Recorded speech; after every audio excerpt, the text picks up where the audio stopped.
Bonsoir tout le monde.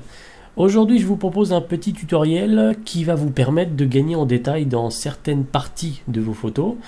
Et cette petite astuce permet en fait de simuler un petit peu un HDR. Évidemment, vous ne pourrez pas faire du HDR à chaque fois, surtout quand il s'agit de prendre par exemple du portrait ou ce genre de choses où la personne va forcément bouger, ou des animaux ou des papillons comme vous pouvez le voir ici. Alors par exemple là, donc j'ai pris le papillon, donc c'est une seule photo et j'ai un petit peu triché.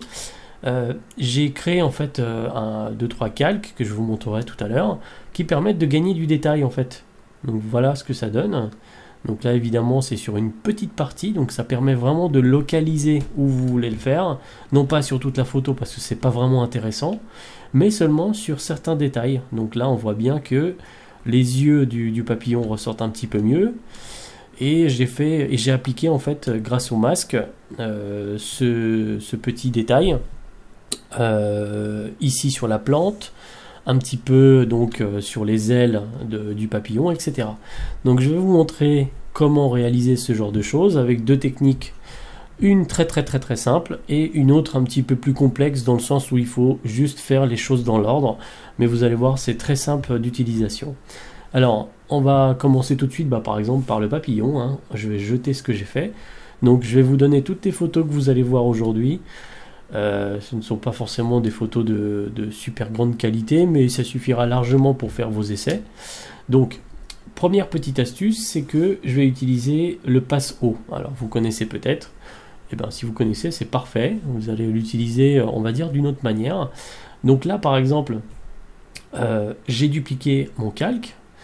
Je vais faire une conversion en objet dynamique, ce qui va me permettre de revenir sur le passe-haut que je vais faire, au cas où je vais faire des corrections un peu trop fortes. Donc là, je vais aller dans Filtre, Divers, passe-haut, tout simplement. Donc là, vous voyez, plus je vais augmenter le rayon, et plus les détails vont ressortir. Mais malheureusement, ça risque de se voir sur la qualité de la photo. Donc moi, je vous conseille d'y aller vraiment mollo. Vous faites des essais, étant donné que nous avons mis le calque en objet dynamique, vous pourrez revenir sur ces réglages de passe-haut. Donc là, on va me faire peut-être du 4 pour arrondir. Voilà, et ça, je vais le mettre en lumière tamisée. Je vais décocher et je vais recocher. Donc là, on voit un petit peu les détails. Voilà, mais c'est pas assez, donc je vais peut-être passer en incrustation. Et là, c'est un petit peu plus fort. Voilà. Donc maintenant ce que je vais faire c'est que je vais tout simplement faire un masque. Ce masque je vais l'inverser, donc CTRL I ou pomme I pour le passer en noir, donc il va cacher tout ce qu'il y a sur le calque d'à côté.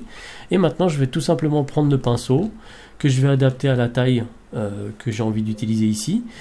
Je vais peindre en blanc par exemple à 50% d'opacité et je vais commencer à révéler les détails là où ça m'intéresse petit à petit dans les plantes. Donc là ça se verra pas forcément, mais quand vous allez voir lorsque je vais décliquer la vue du calque, on va le voir tout de suite. Voilà, donc là je révèle un petit peu les détails, même si c'est flou c'est pas très grave. Là pareil sur la plante, hop, vu que c'est un petit peu net, on va en profiter pour le rendre encore plus net, voilà, et révéler un peu plus de détails. Donc là maintenant, si je décoche et si je recoche, vous voyez tout de suite que les détails, on les voit quand même un petit peu mieux. D'ailleurs sur le petit insecte que j'ai même pas vu ici, voilà. Alors ça c'est un premier exemple. Là vous avez aussi sur les ailes, vous voyez un petit peu plus. Donc dans la globalité de la photo, ça joue pas beaucoup, mais suffisamment pour attirer l'œil à l'endroit où on le souhaite. Donc j'ai d'autres petits exemples à vous montrer. Par exemple, non, peut-être pas un autre papillon, mais on va prendre le croco. Alors, le croco, j'ai fait exactement la même manipulation, mais avec un système petit peu plus complexe. Donc là, vous pouvez voir avant, après. Donc là, en fait, on voit bien que les dents sont beaucoup plus détaillées. Et c'est simplement sur cette partie-là où j'ai utilisé mon calque. Donc là, vous pouvez voir les parties où j'ai grossièrement fait mon petit truc. Donc voilà. Alors comment j'ai réalisé cette chose, je vais vous montrer ça peut-être sur un autre visuel. Non, pas sur celui-là non plus. Bon, si on va faire le croco. Alors ce n'est pas vraiment de la même manière que le passe-haut, étant donné qu'on va réaliser à partir d'un flou gaussien. Donc, je duplique 2 fois mon calque de base, voilà. D'après ces 2 calques, je vais faire un dossier, donc je prends ces 2 calques que je vais cliquer, je vais glisser dans un dossier. Donc là, je vais mettre par exemple détail. Le premier calque qui est juste au-dessus du calque arrière-plan, je vais le passer en incrustation. Le calque qui est au-dessus, je vais lui faire une passation en fait en négatif, donc CTRL I ou pomme I sur Mac. Donc là, il est en négatif. Maintenant, je vais le mettre en lumière vive. Et maintenant, la totalité du dossier, je vais le mettre en incrustation.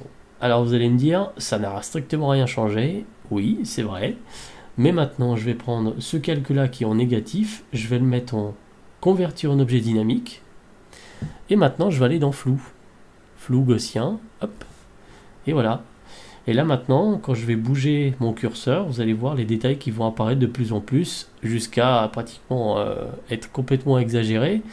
Mais on va s'arrêter comme tout à l'heure à 4 pixels, ça va l'air d'être pas mal. Là on a récupéré pas mal de détails dans les yeux, surtout au niveau des chicots de notre ami là. Et là en fait on va faire exactement la même chose, donc un masque, non pas sur le calque ici, mais directement sur le dossier complet.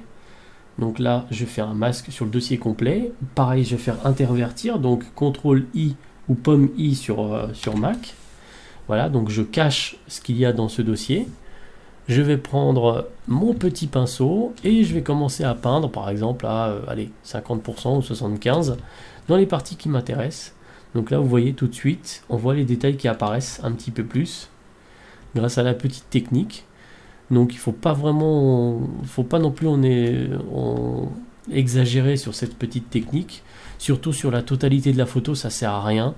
Vous allez révéler des détails qui ne sont pas forcément très très beaux, etc. Donc vaut mieux localiser ce genre de choses, comme ça vous allez attirer vraiment l'œil là où ça vous intéresse. Et ici on peut voir que les chicots de notre ami sont vraiment pas très sympathiques. Voilà. Alors autre petit exemple, par exemple ici, donc je vais faire la technique que je viens de refaire. Donc je duplique 2 fois mon calque, je crée un dossier. Je vais aller un petit peu plus vite, donc ça je le mets en incrustation, ça je fais un CTRL I en négatif, hop, je convertis. Alors je dois être en oui, je suis en 16 bits, donc c'est pour ça que c'est long. Convertir en objet dynamique, voilà. Et tout le dossier, je vais le passer en incrustation. Ce calque-là, je vais le passer en lumière vive. Et maintenant, ici, je vais mettre sur ce calque-là un petit flou gaussien pour révéler des détails. Donc là, on peut voir tout de suite. Vous voyez ce que ça donne, avant, après. Là, je révèle vraiment des détails. Donc là, ça commence à devenir un petit peu cracra. Donc on va descendre un petit peu. Voilà. Hop, et voilà. Donc là, ça nous intéresse pas trop mal. Là, je vais créer un masque. Je vais intervertir. Et je vais révéler des détails là où ça m'intéresse. Et voilà. Donc ici, par exemple. Là derrière, c'est pas très grave. Là où c'est déjà en fait assez net, on va le rendre encore plus net pour attirer l'œil à cet endroit-là. Même si l'image n'est pas très intéressante, c'est vraiment pour vous montrer comment ça fonctionne. Alors j'ai pas vraiment de portrait, mais ça fonctionne évidemment avec des portraits. Là par exemple, sur ce visuel, on peut faire exactement la même chose. Donc là, hop, incrustation, tout ça on va le passer dans un dossier. Hop, lumière vive, on peut faire évidemment dans n'importe quel sens. Ça en incrustation, ça on va partir en convertir. Alors là c'est pareil, je dois être en 16 bits couleur, voilà. Convertir. Voilà, oula, ça va mettre un petit peu plus de temps. Le visuel est pas forcément recadré, donc il est plus grand.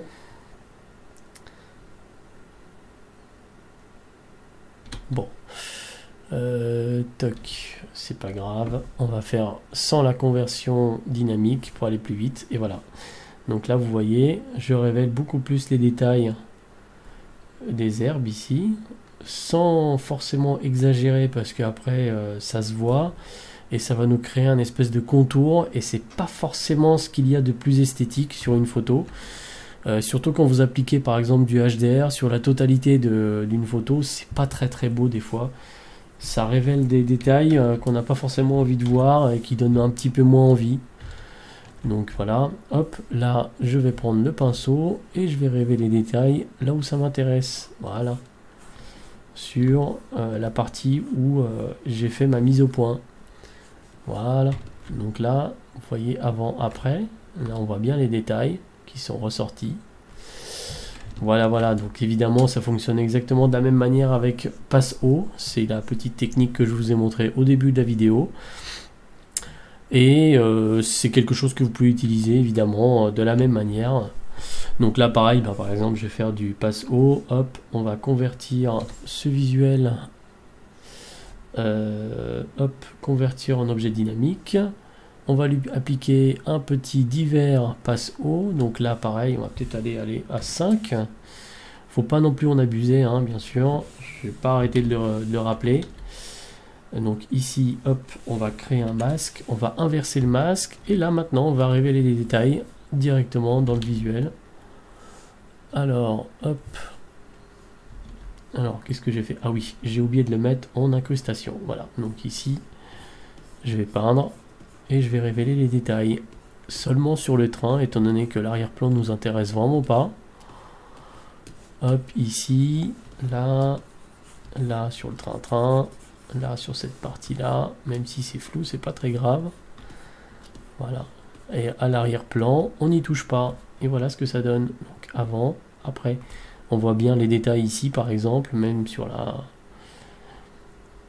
les parties un peu sombres, on voit que les détails ressortent un petit peu plus. Donc c'est pas forcément visible, mais c'est le but en fait, c'est de faire de la retouche localisée, ce qui va vous permettre vraiment de rajouter du détail sans que les personnes ne voient, et vous allez attirer l'œil aux endroits que vous voulez. Voilà pour ce petit tutoriel. Si vous avez des questions, n'hésitez pas. Posez-moi des questions directement sur YouTube. J'y répondrai avec plaisir. Partagez les vidéos. Abonnez-vous. Évidemment, je suis également disponible sur Facebook. Donc voilà. Merci à vous et merci de m'avoir suivi. Salut.